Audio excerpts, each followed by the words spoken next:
Okay.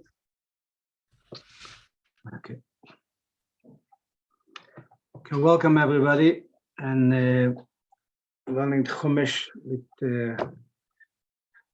going to Chassidus, try a little bit. So this Parsha, in a way, Beraishis, is a very, very fundamental Parsha. Who's talking about the creation of the world, creation of man, and the failure, the weakness of man. So what do we have this Parsha? Adam Rishon, who is, you can say, the epitome, it's Shleimus Ha'adam, completeness, the maximum. He was handmade by God.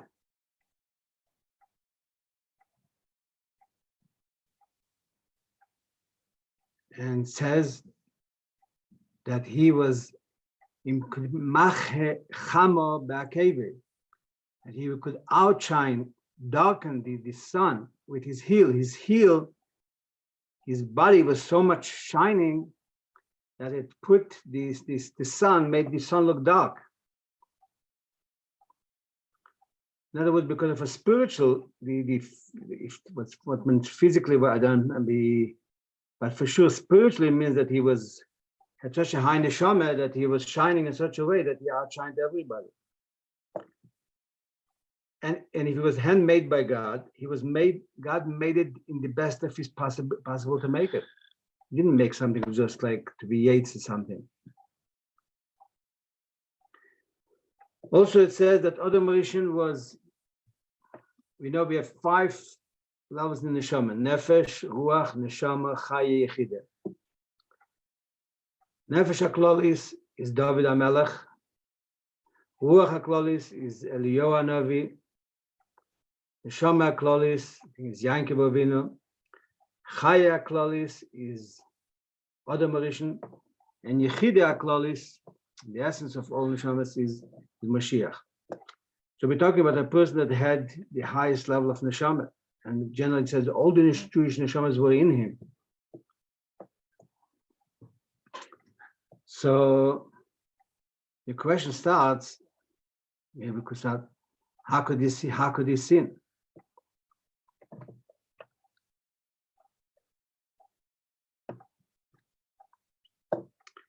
Now, what we have to remember, one thing is that the premise of how we're looking, if we're going to learn the Chumash, we have to have a premise. The premise could be Hashem made it should be good, or made it should be complicated, or there is other, what could be here? So the premise is that the Eibishter is the only one that's running the world. Nobody else is running the world. There's no other powers, for sure not. True of the matter, ultimately, according to Chassidus, there's no other existence beside the Eibishter. But first thing we have to know that the Eibishter is the only one that's running the world.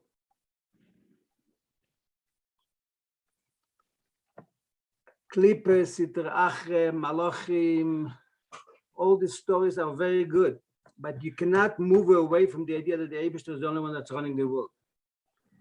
All these stories that we hear about the Satan and this cannot take away one iota from the idea that the Eibishter is the only one that's running the world. Point number 2. The Eibishter, God, is the essence of goodness. And goodness only. So based on that, right, that means that everything he's doing is good. He's running everything, and he's the essence of goodness. And that's why it says, Ein ra yered milamala, there's no bad coming from heaven. So the question is, how could it be, from Adam Rishon's point of view, that he was the ultimate Shleimus HaAdam, the completeness, the highest level of Adam? How could it be that he sinned? But the second question, what we would have to ask ourselves, is from the Eibishter's point of view, from God's point of view. Since he's almighty, he could create a world that whatever way he wanted. So how come the world is so, as we said, Rubike Kolera, the world is full of negativity. The Gemara says, Rubike Kolera. Kabbalah it says, Elam Atzilus is good. Elam Abriya, second world lower than Atzilus, is majority good but a little bit bad. Elam Yitzire is half and half. But this world is Rubi Kekulera, majority, by far majority, not Rubi Kekul, almost completely bad, especially the physical world.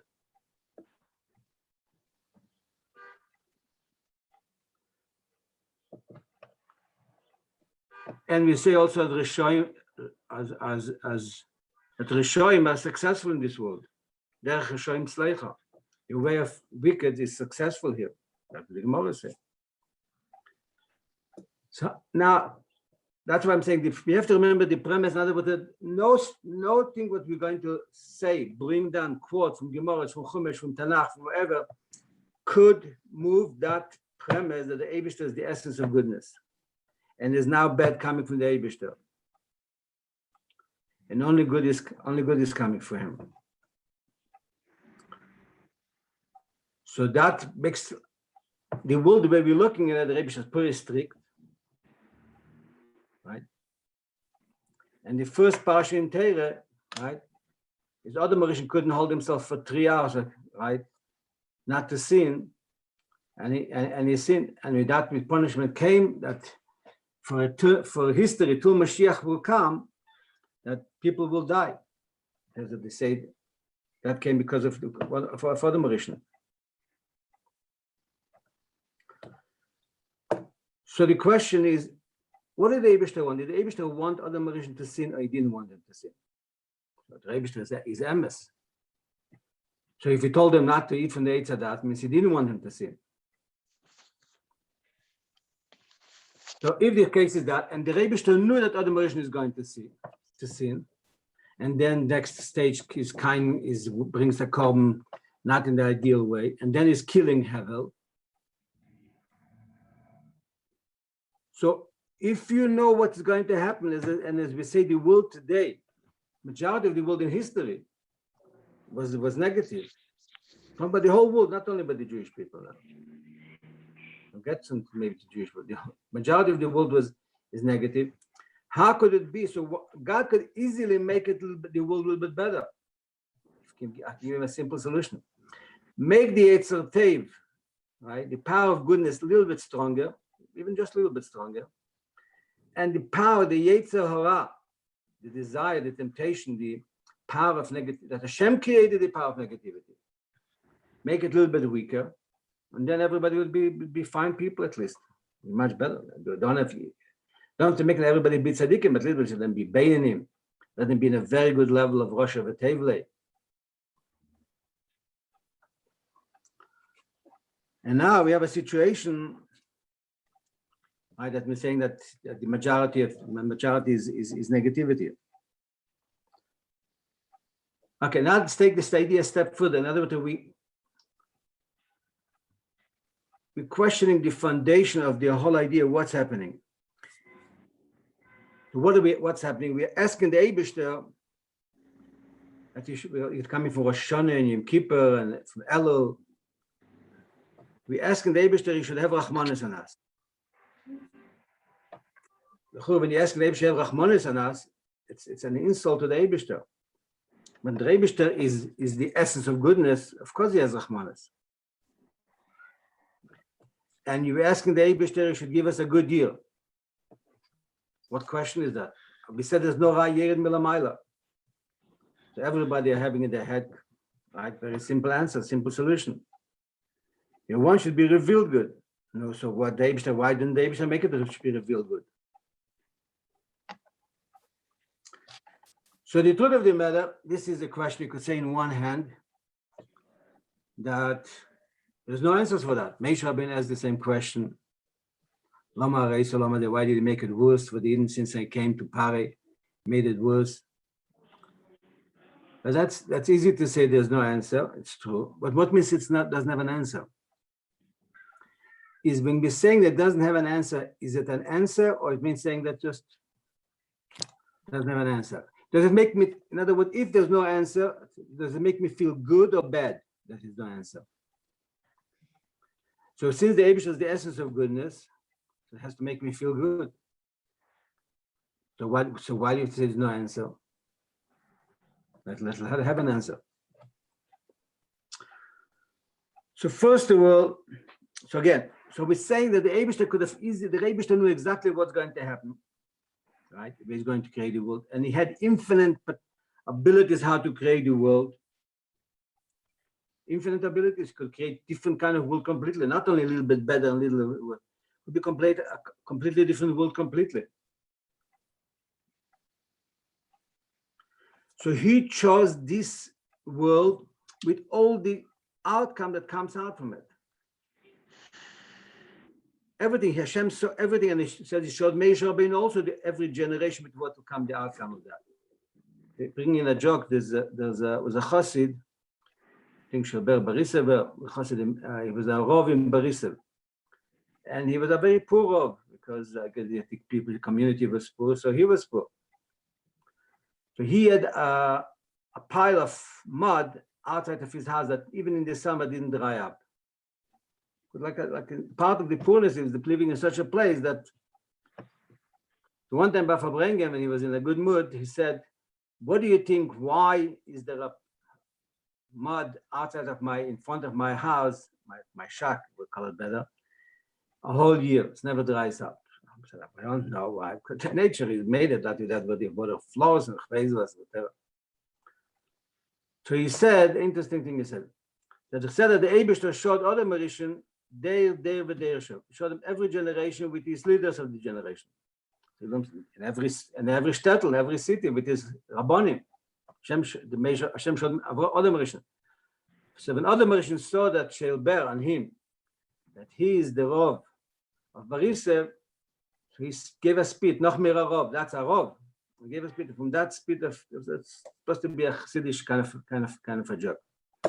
But Al-Koni, when again, the question is, becoming Elul, we have to ask the Eibishter to have Rahmanis in us. Tish, Rosh Hashanah, we have to do tshuva, and there's Yom Adin, Yom Kippur is the signature, and we are worried, and then Simchas Torah, we have to be simcha in order to have a good year. What's the problem? Since the foundation, we cannot move on. The Eibishter is the only one that's running the world, and he's the essence of goodness and goodness only. So for sure, everything will be fine. What is our problem with me making that all the worries?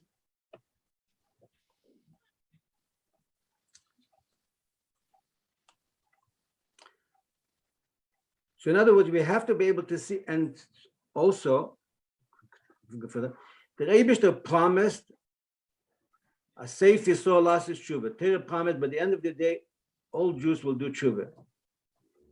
And Kol Yisrael yesh lahem chelek le'elam haba, and every Jew has a portion of the world to come. So why worry? Elam haba is infinitely higher than the best you could have in this world. Go that way. 1 hour in Gan Eden is better than 1,000 years of all the pleasure of this world. The person should be healthy and wealthy and have all the pleasures of this world. Intellectually, emotionally, physically, in everything. And for 1,000 years doesn't come to the pleasure of 1 hour in Gan Eden. The whole Gan Eden, 1 hour of doing tshuva, ma'asim tovim, doing good deeds, is higher than kol chayei olam from all the Gan Edens. And Mashiach is even infinitely higher than Gan Eden. So what is there to worry about? What if we have to do tshuva, we have to do that? Everything will be good by the end of the day anyway. So let's go back to the idea, Parshas, the idea of understanding what did Adam Mauritian. Adam Mauritian was the completeness of a person, and he the ideal person, the shleimus in the highest level, as we said before, he outshined the sun, had the level of Chayeh, almost the highest level of Neshama, and still he sinned. So it says in Medrash, Be'emes leihoya Adam roi leisachet. Adam Mauritian wasn't capable of sinning. Adam Mauritian was not capable of sinning. Ulai haraui, wasn't worthy of sinning. He couldn't sin. He wouldn't sin. But Neiro alila al bnei Adam. It says in Tehillim, Neiro alila al bnei Adam. Tremendous is Hashem's tricks that he tricks in that. Hashem made it to such a way that Adam Mauritian couldn't overcome his temptation. and he had to sin. In other words, we have here a contradiction. In Chumash, it seems very clearly that it was his choice, his sin. On the other hand, we're saying in Medrash, and based on the Tehillim, that Hashem made him, tricked him into sinning. So we see the idea of sinning is seems like a good thing. If Hashem made him to sin, that means it's a good thing. And the proof that sinning is a good thing is, it says, in the place where Baalei Tshuva could stand, a tzaddik gomer cannot stand up. So the only way you could become a real Baalei Tshuva if you sin. So if a Baalei Tshuva comes to a place where the tzaddik can never get there, not only he's not there, he can never get it. One quote is that Baalei Tshuva ein tzaddikim gemurim eimdim, a tzaddik gomer doesn't stand there. But the second quote, ein tzaddikim gemurim yechelim, he doesn't even have the potential to stand there. So that's a right, that the idea of the sinning is a good idea. But you guarantee that you'll do tshuva. It's not maybe you'll do tshuva later. Ultimately, for sure, you guarantee it. If ticha teira seifis will answer tshuva. There's a number by Chassidim as a kines. I don't know. The vote is no. That's not the idea. The kines of Tisha B'Av. So there's some tzaddikim would put it in the shemes. Why? Because for sure next year Mashiach will be ready by next year. So we're not going to say kines. But when we say a machzor, we say the Al-Chet of Yom Kippur 11 times. We don't put it in shemes. We never heard somebody putting it in shemes. Why? Because we know that we're going to sin. If Mashiach will not come, Chaz v'Shalom, we'll sin this year also. We have to say Al-Chet also. And we say, when they say, Ein Tzadik Ba'osa Sheyaseh V'lo Yachta, there's no righteous man on the face of the earth that will do good and not sin. So tell me there is exceptions, tzaddikim that didn't sin. But majority, Teira L'Reif Tada, but Teira speaks about majority. So majority of people, the Eibishter created the world in such a way that we will sin. So here in the creation, Hashem is talking about He created the world, and He created the world. Why did He create it? For the Jewish people, Beraishis is Beraishis. For Eden, for the Jewish people, call Beraishis. For Torah, that's called Beraishis. So all what we have is that other Mauritian sinned, Chava sinned, Enochosh, who was a clever animal, sinned. Then Cain sinned. Then Hevel got killed. And then we're learning about the whole world became full of sinners. What is the point here in understanding in the creation? So we're learning with the creation becomes, how could it come out happy from that? Other Mauritians did one sin, and we're saying we were punished like for till Mashiach comes for almost 5,782 years.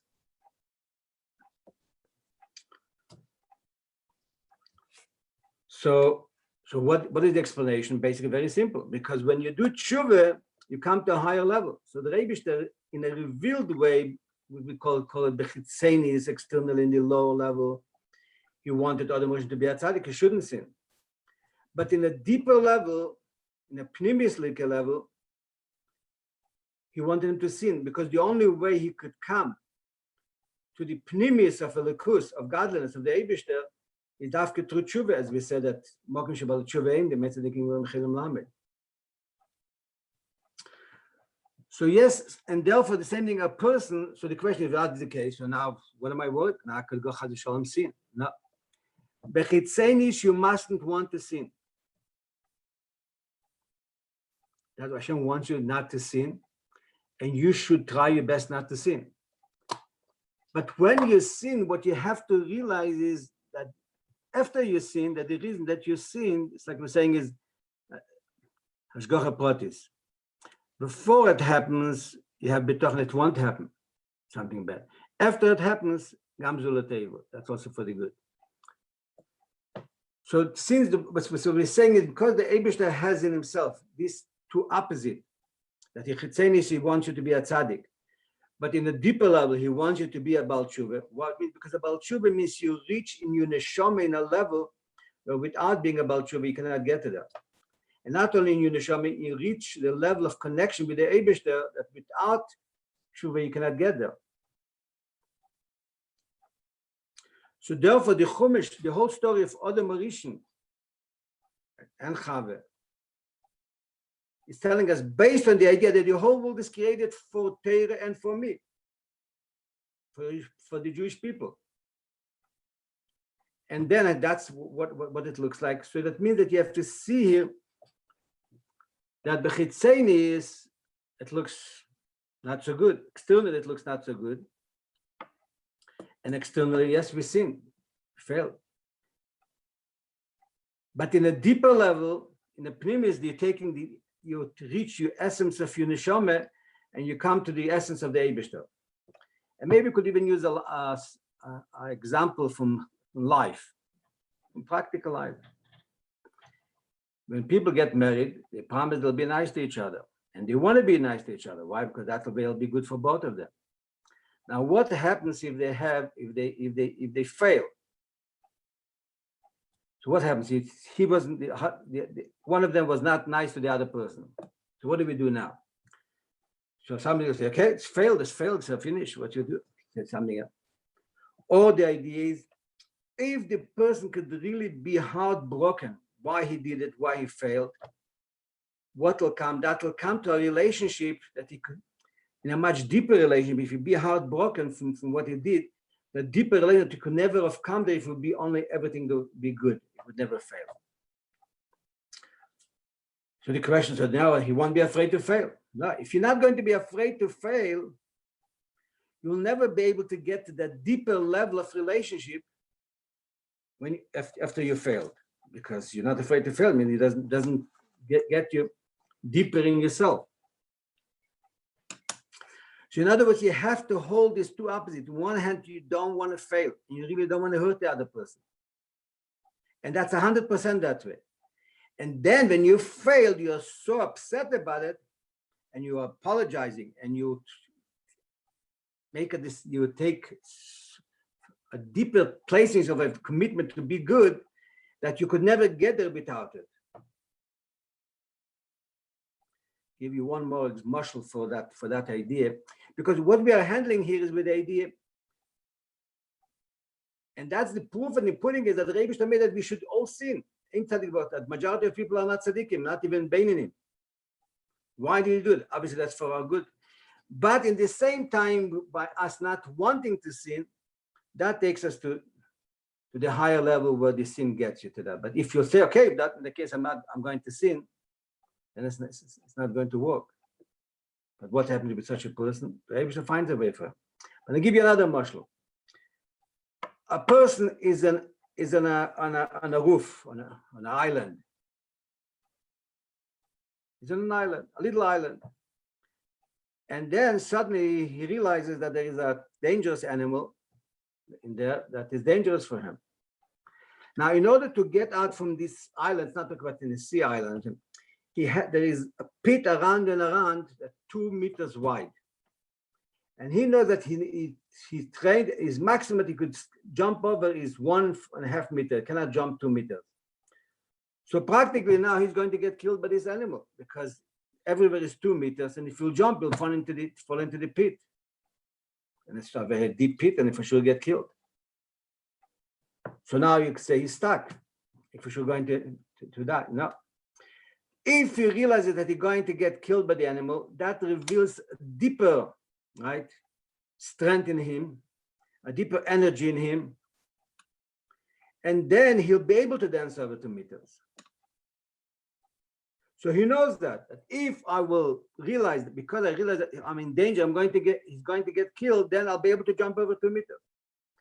So now if you'll tell him, okay, so then I'm not in danger, because I could, if I'm in danger, I could jump over, so then I'll jump over. No, if he'll say to himself for one moment that he's not in danger, he won't be able to jump over. So he has to tell himself, I'm in danger, and because he's telling himself he's in danger, that's why he's not in danger. But if he'll tell himself, okay, I'm not in danger because I could be able to jump it over when I'll be in danger, but you have to realize the reality. So you have I would call it contradiction, the two ideas, going back to the idea of sinning, that a person has to be in a reality of life that he doesn't want to sin. Why? Not only because later he won't be able to do tshuva, because he has to live a good life. A good life means a life that you're connected with the Eibishter.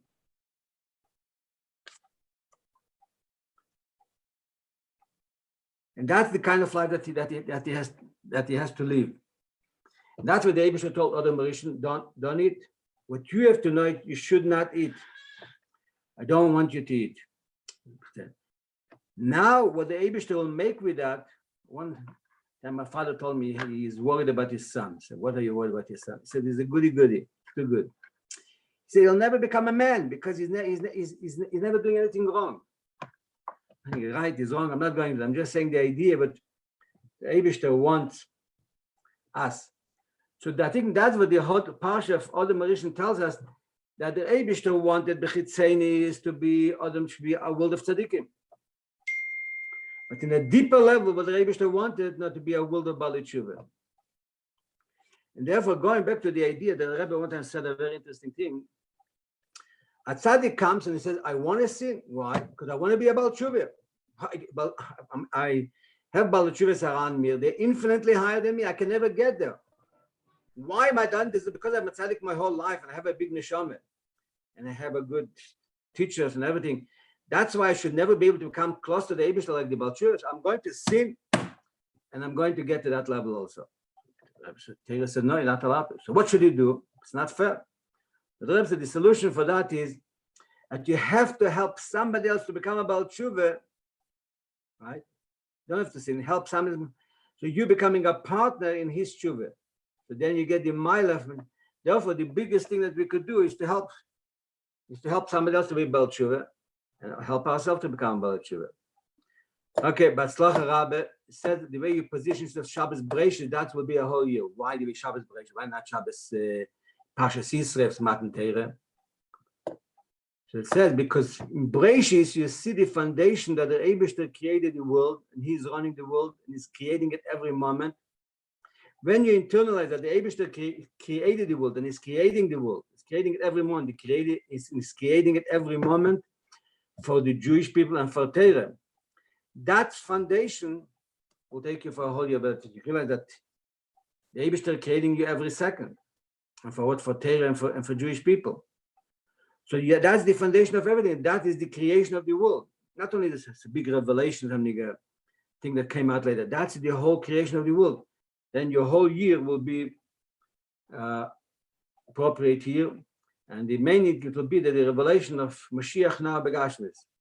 Thank you very much. Kol Tov and Batzlacha Rabbi.